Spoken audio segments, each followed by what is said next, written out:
Starting class کل ہم نے پاکستان آئیڈیالوجی کے بارے میں پڑھا تھا، جس میں ہم نے دو تین چیزیں دیکھی تھیں. میرا ایک چھوٹا سا ایک عادت ہے کہ میں ہر لیکچر سٹارٹ کرنے سے پہلے 2 منٹ کا ایک پریویو دیتی ہوں. تو بیسیکلی ہم نے پڑھا تھا آئیڈیالوجی آف پاکستان کے بارے میں، اس کی کیا کیا بیسس ہیں. ٹو نیشن تھیوری کے بارے میں ہم نے پڑھا تھا، اور ہم نے یہ دیکھا تھا کہ کیا ضرورت پیش آئی تھی پاکستان آئیڈیالوجی کو. میم آپ کی آواز نہیں آ رہی. کتنے لوگوں کو آواز نہیں آ رہی ہے؟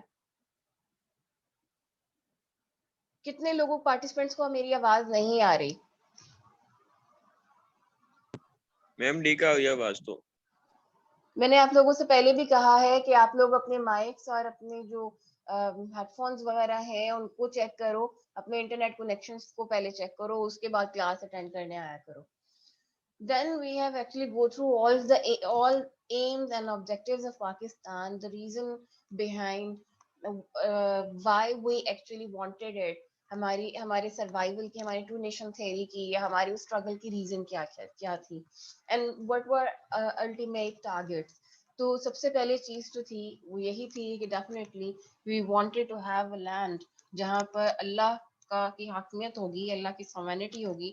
Then we actually wanted a place where we can practice Islamic preachings, Islamic ideology, Islamic that particular thing جس سے ہماری اپنی آئیڈینٹی ریوائو ہو.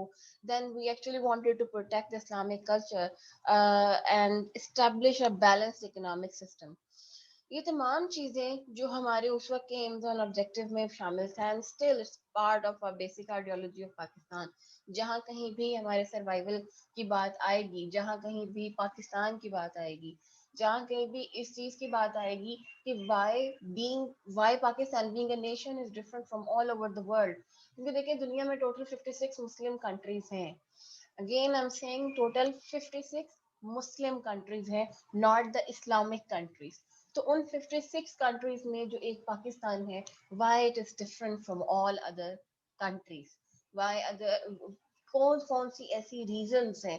اس میں سب سے امپورٹنٹ چیز ہی ٹو نیشن تھیوری ہے کہ ہماری جو ریزن آف اسٹیبلشمنٹ ہے، ہماری ریزن آف انسیپشن ہے، ہماری ریزن آف برتھ جو تھی وہ صرف یہی تھی کہ ہم مسلمان ہیں، اور ہم جس ایریا میں رہ رہے ہیں، ہم جس خطے میں موجود ہیں، یہاں پر ہماری آئیڈینٹی دوسری آئیڈینٹی سے، دوسری جو نیشنز ہیں اس سے ڈفرینٹ ہے. اب یہ چیز تو ہمیں یہاں تک سمجھ آ گئی. آپ لوگوں کا آلموسٹ کل ایک کوشچن بھی اس حوالے سے تیار ہو گیا تھا. دین اس کے بعد ایک بہت امپورٹنٹ چیز ہے کہ کن لوگوں نے ہمیں یہ چیز باور کروایا تھا، کن لوگوں نے ہمیں یہ چیز بیٹھ کے ریئلائز کروائی تھی کہ نہیں، یو آل آر ڈفرینٹ.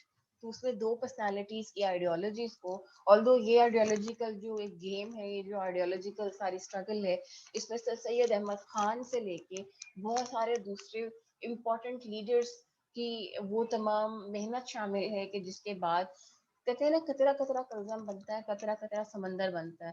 تو پاکستان کا جو یہ آج سمندر ہے، اس کے پیچھے بہت سارے لوگوں کی محنت شامل ہے. لیکن ان میں دو لوگ بہت امپورٹنٹ ہیں جن کو آج ہم کریں گے.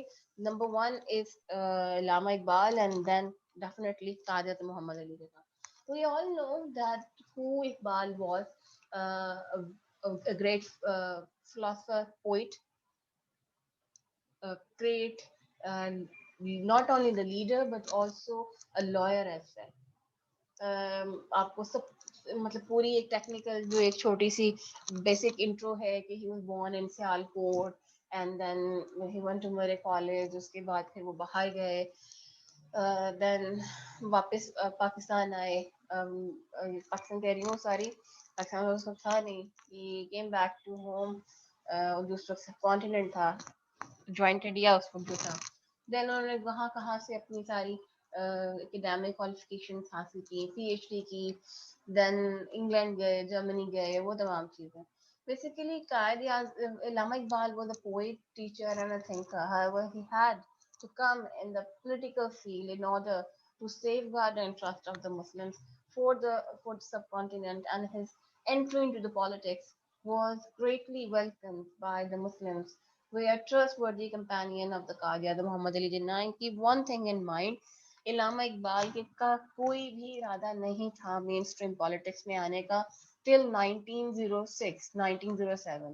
He was basically requested to by Quaid Azam محمد علی جناح کہ آپ پلیز واپس آئیں, آپ کی ضرورت ہے بہت زیادہ مسلمانان ہند کو, اور آپ آ کے یہاں کے لوگوں کے لیے جو بیسک اسٹرگل ہے اس کو جاری رکھیں. کیونکہ قائد اعظم اور علامہ اقبال میں سمجھو جو چیز مشترک تھی, جو سملیرٹی تھی, وہ یہ تھا کہ both were the lawyers, both were the advocate of Muslims, both were the torch barriers of those rights of Muslim کی جس کو اس وقت کے ہندوستان میں چھیڑا جا رہا تھا, تباہ کیا جا رہا تھا, اور ان کی آواز ہے اس وقت کی. اوور آل بیسک انٹروڈکشن کے بعد یہ بات بہت زیادہ کلیئر ہے کہ علامہ اقبال اسلام کو مسلمانوں کے لیے ایک کمپلیٹ کوڈ آف لائف کے طور پہ دیکھتے تھے, and he negate the concept of one nation theory. وہ جو ون نیشن تھیوری کے پورے سسٹم کو انکار کرنے والی چیز تھی, اس میں he used to emphasize the separate and distinct national image of the Muslims. He considered the establishment of Pakistan very essential and vital for the restoration of the national and the religious identity of Muslims. We are different. We actually wanted to protect our rights. یہ وہ چیزیں تھیں کہ جو ایک طرح کی ultimately ان کی ڈیمانڈ تھی ٹو نیشن تھیوری کے بیس پہ ایک سیپریٹ ہوم لینڈ کی. جو اگر آپ ان کی پوئٹری بھی اٹھا کے دیکھتے ہیں تو it reflects his love for the nation and for the country and all. وہ جو ایک کانسیپٹ ہے مسلم امہ کا, وہ آپ کو علامہ اقبال کی پوئٹری میں نظر آئے گی بہت زیادہ clearly. He produced a large number of the poems which indicate his immense love for his homeland. اب بہت ساری کشمیر سے متعلق ان کی نظمیں ہیں, اوور آل مسلمانوں کو ایڈریس کر کے انہوں نے بہت ساری نظمیں کہی ہیں, نوجوانوں کے لیے انہوں نے بہت ساری نظمیں کہی ہیں. اور اگر آپ ان نظموں کو اوور آل اٹھا کے دیکھتے ہیں تو کہیں نہ کہیں وہ ان کو پش کر رہے ہیں, فورس کر رہے ہیں to come out from this shell. آپ کو پڑھنا ہوگا, آپ کو سوچنا ہوگا کہ آپ لوگ ہیں کون. وہ آپ نے ایک شعر سنا ہوگا علامہ اقبال کا کہ کبھی تدبر بھی کیا تو نے نوجوان کے کس ٹوٹے سریا کے کس ٹوٹے ہوئے اس کا ستارہ ہے. I actually am very much weak in poetry, لیکن اوور آل اگر آپ دیکھو تو وہ جو مسلمانوں کا اس عروج کی بات انہوں نے اپنی ہر دفعہ ہر پوئٹری میں کی ہے, چاہے وہ نیشن کے نام ہو, مسلم امت کے بارے میں بات کی ہو, یا انہوں نے پرے صفحے کے نوجوانوں کی طرف کی بات کی ہو, اس میں انہوں نے مسلمانوں کی اس عروج کی ہمیشہ ضرور بات کی ہے کہ جس میں ایک 1000 ایئر کا رول شامل تھا, یا وہ ایک 1000 ایئر کا وہ سنہرا ٹائم شامل تھا. لیکن جب برے صغیر پہ مسلمان رول کر رہے تھے تو پیرالل گراؤنڈز پہ جو باقی مسلم جو سویلائزیشنز تھیں اس میں بھی ایک بہت بڑا بوم شامل تھا, اس میں بھی بہت بڑی ڈیولپمنٹ چل رہی تھی. دوسری طرف ہم دیکھتے ہیں ترکس تھے 1100 میں یا 1000 ایئر میں, جس وقت محمد بن قاسم نے حملہ کرنے کے بعد یہاں پر مختلف دوسری اسلامی حکومتیں جو تھیں, مسلم رول جو تھے وہ چل رہے تھے. آپ کو میسوپوٹیمین سائڈ پہ جو عراق, دجلہ, فرات کا جو ایریا ہے, یہاں پہ مسلم حکومتیں نظر آئیں گی. آپ کو فلسطین کی سائڈ پہ مسلم حکومتیں اس وقت کی نظر آئیں گی. تو جو چیز تھی وہ یہ چیز تھی کہ علامہ اقبال نے جو اسلامک اسٹرینتھ آف یونٹی ہے اس کی طرف اشارہ کیا تھا.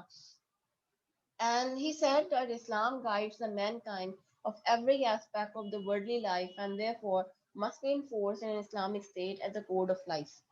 We not only have a separate identity, بلکہ ہمیں اس سیپریٹ آئیڈینٹی کو یوز کرتے ہوئے اپنے اس سسٹم کو چوز ضرور کرنا ہے کہ جو اوور آل ہمیں نہ صرف دوسروں سے مختلف بناتی ہے, بلکہ ہمارا وہ جو سسٹم ہے جو جس میں ہم رہ رہے ہیں اس میں ہمیں اپنے آپ کو پروو ضرور کرنا ہے. قائد اعظم کی طرح علامہ اقبال نے بھی اپنے جو ایک ان کا جو ایک اوور آل آئیڈیا تھا سیپریٹ نیشن کا, اس کے ساتھ وہ کہتے تھے جو سیپریٹ نیشن بنے گی وہ فیڈرل سسٹم کو ضرور فالو کرے گی. Federal system is a system of separation of power کہ جس میں اسٹیٹ اپنے تمام اختیارات کو اوپر سے نیچے سینٹرل ٹائر سے لوور ٹائر کی طرف ڈیوائڈ کرتی ہے. اس کا مطلب یہ ہے کہ اختیارات کو اوپر کے جو حصہ ہوتا ہے اس سے گراس روٹ لیول پہ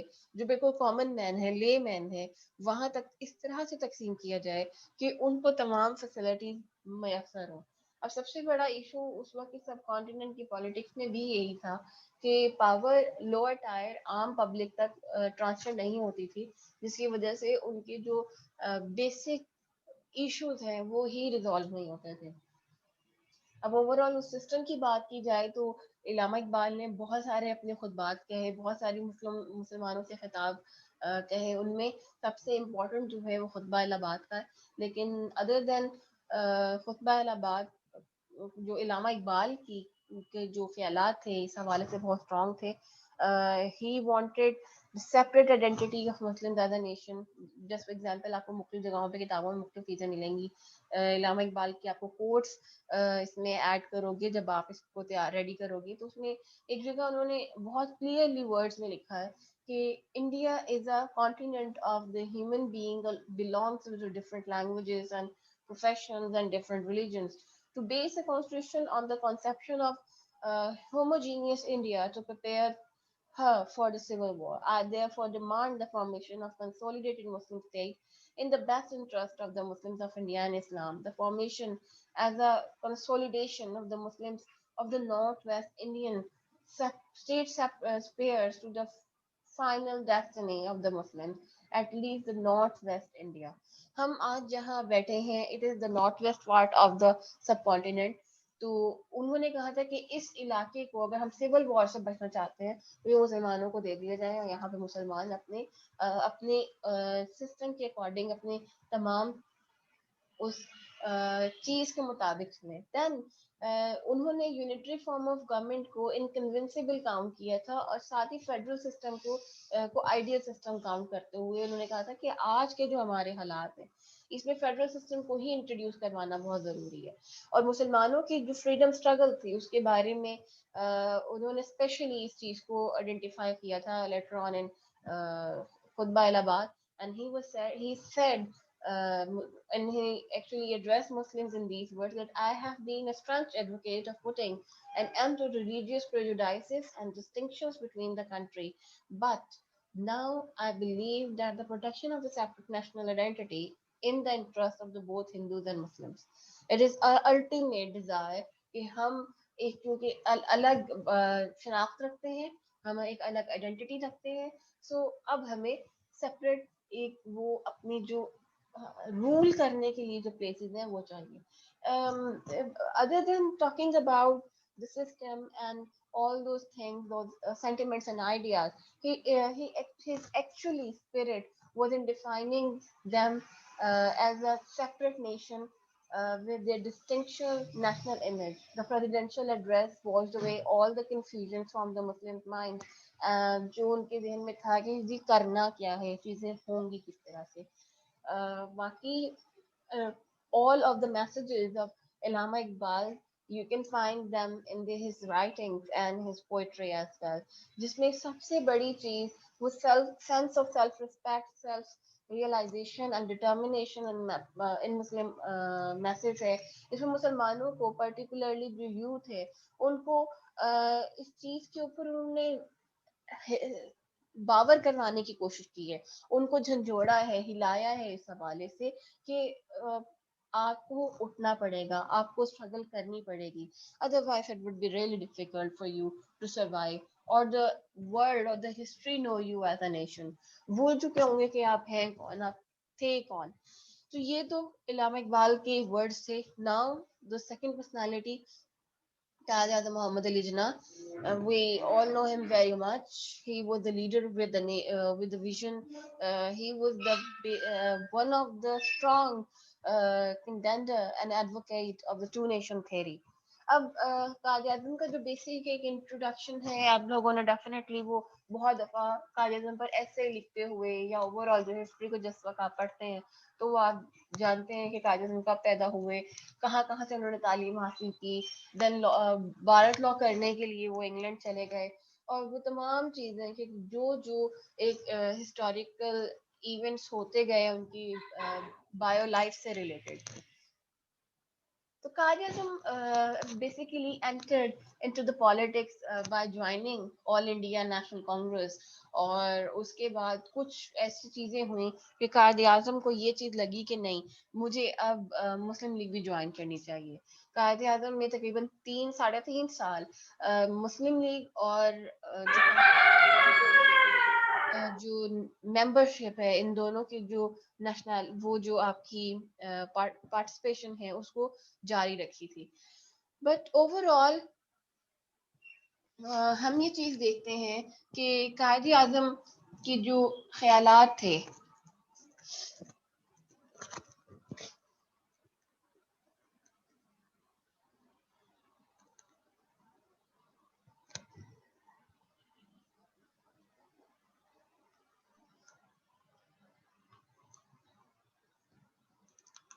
قائد اعظم کے جو خیالات تھے وہ چینج ہونے شروع ہوئے ان 1960s جب انہوں نے یہ چیز دیکھی کہ کانگریس تو مسلمانوں کے حق کے لیے بات ہی نہیں کرتی. جہاں کہیں بھی گوروں کی طرف سے جو برٹشرز تھے ان کی طرف سے کوئی نہ کوئی رول لگایا جاتا تھا، کوئی نہ کوئی ریسٹرکشن لگائی جاتی تھی، تو اس میں مسلمانوں کے تو کوئی بات ہی نہیں کرتے تھے. یا کوئی نئی چیز الاٹ کرنے کی بات تھی، کوئی نیو فروٹس دینے کی بات تھی to the people of subcontinent, اس میں وہ صرف اور صرف ہندوؤں کی بات کرتے تھے، ہندوؤں کی ویل بینگ کے بارے میں بات کرتے تھے، سارے بینیفٹس ہندوؤں کو ہی جا رہے تھے.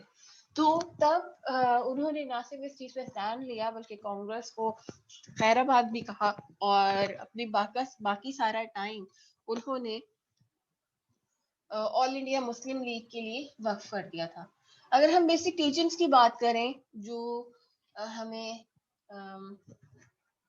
قائد اعظم کی ہسٹری میں نظر آتی ہیں، تو سب سے بڑی چیز ہی جو 1916 کا لکھنؤ پیکٹ تھا اس چیز میں یہ ابھر کے سامنے آئی تھی. And at that time many even Hindu leaders marked him the ambassador of Hindu Muslim unity after joining the Muslim League of the 3 years. جس طرح سے ساری چیزیں چلیں اس چیز میں یہ چیز کلیئر ہو گئی تھی. اور قائد اعظم محمد Ali Jinnah,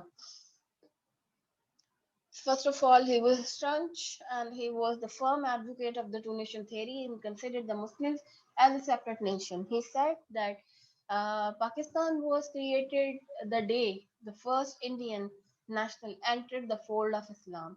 This statement manifests the feelings of Qadi Azam about the separate national image of the Muslim.